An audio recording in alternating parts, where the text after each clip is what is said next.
Pois bem, nós estamos vendo uma situação dramática de um leproso que foi tocado por nosso Senhor Jesus Cristo. E a lepra desaparece ao toque de nosso Senhor Jesus Cristo. Na liturgia de ontem, nós vimos também que a sogra de São Pedro foi tocada, foi segurada pelas mãos de Jesus Nosso Senhor e a febre desapareceu. Jesus tem desejo de te tocar para te salvar. É o único que pode te tocar maravilhosamente e operar maravilhas. Nas circunstâncias em que nós vivemos, quantas pessoas desejam ser tocadas por Jesus para saírem das situações complexas a que vivem? Pois bem, depende da tua disposição para que Jesus chegue e te toque. Ele está sempre à tua porta, batendo a porta do teu coração.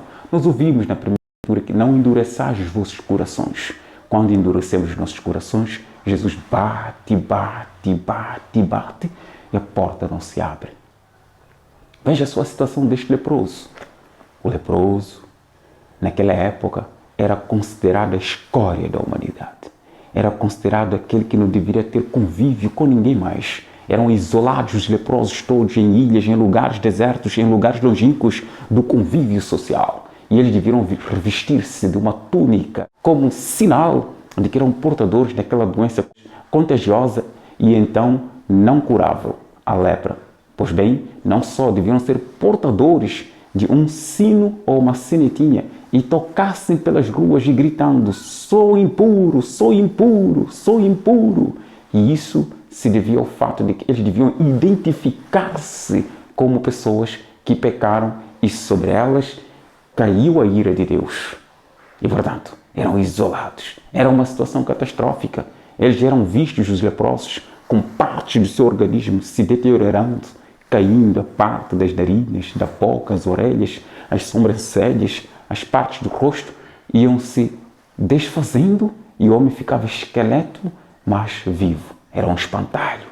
Portanto, ninguém queria ter contato com essa pessoa. E se por acaso o leproso não se identificasse como tal, não portasse consigo a sineta e fosse descoberto que disfarçou-se no meio do povo para que não fosse visto como leproso, para gozar da cidadania, para gozar da liberdade dos saudáveis, este leproso era morto apedrejado. Era a sentença máxima e capital naquela época. Chega Jesus Cristo, nosso Senhor, ele toca, ele fica curado. Que maravilha! Mas ao mesmo tempo, faço uma pergunta. Existiria uma situação tão catastrófica, tão difícil, tão horrível do que você viver naquela época com a lepra? Sendo discriminado por todos, sujeito a toda espécie de zombaria e depois morrer desgraçadamente? Quem gostaria de passar por essa situação? Ninguém. Não obstante, existe uma lepra muito mais perigosa, muito mais nefasta, muito mais horripilante, muito mais danosa que a lepra da alma. É o pecado. O pecado é terrível. Ele nos sujeita a tormentos inenarráveis e infinitos. O pecado mortal. Quando nós morremos em estado de inimizade com Deus, em estado de pecado mortal, nós vamos para um lugar de eternos tormentos que chama-se o inferno. Nossa Senhora em Fátima, em 1917, apareceu aos 3 pastorinhos. Uma das grandes revelações que ela fez foi mostrar àquelas 3 crianças o lugar do suplício eterno para onde vão todas as almas que moram em estado de pecado mortal. Narra a irmã Lúcia e a Jacinta também que elas viram a alma já cair como fosse chuva na Europa. Meu Deus, uma quantidade imensa caía-se no inferno, sem equilíbrio e gemendo naquelas ondas de fogo, etc, etc, por causa do pecado mortal. Ora, não obstante, infelizmente, neste mundo de hoje, há muita liberdade que as pessoas cometam pecado. E quando os padres começam a exortar da indecência, da imoralidade, dos pecados que conduzem para o inferno, são tidos como pessoas severas, como pessoas que tiram a liberdade das pessoas andarem, irem e vir, são pessoas muito duras.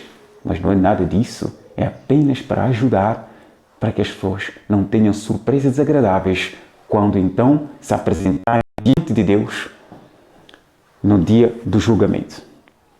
Pois bem, eu desejo-te que você nunca tenha lepra da alma, mas se tiver, saiba que Jesus está sempre disposto a te tocar com com sua mão sagrada e divina para te perdoar. Jesus te toca na confissão. Ele diz, vai ao sacerdote te apresentar. Esta ordem dada a este leproso para que se dirigisse ao sacerdote não é nada mais, nada menos a mesma ordem que é dada a ti quando você se vê com a lepra da alma, que é o pecado. Ele diz, vá ao sacerdote. Seu sacerdote, e eu te porei a mão, que não será a minha, será a mão de Jesus. Misticamente, um sacerdote foi absolvia o pecado de um penitente.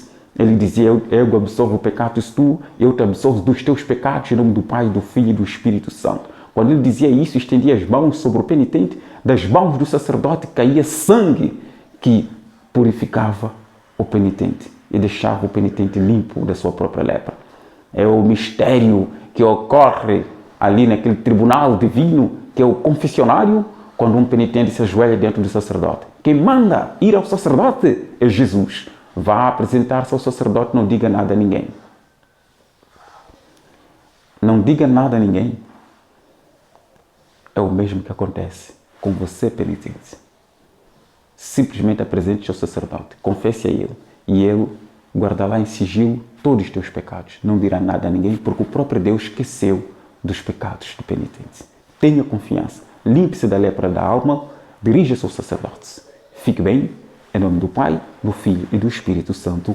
Amém. Salve Maria.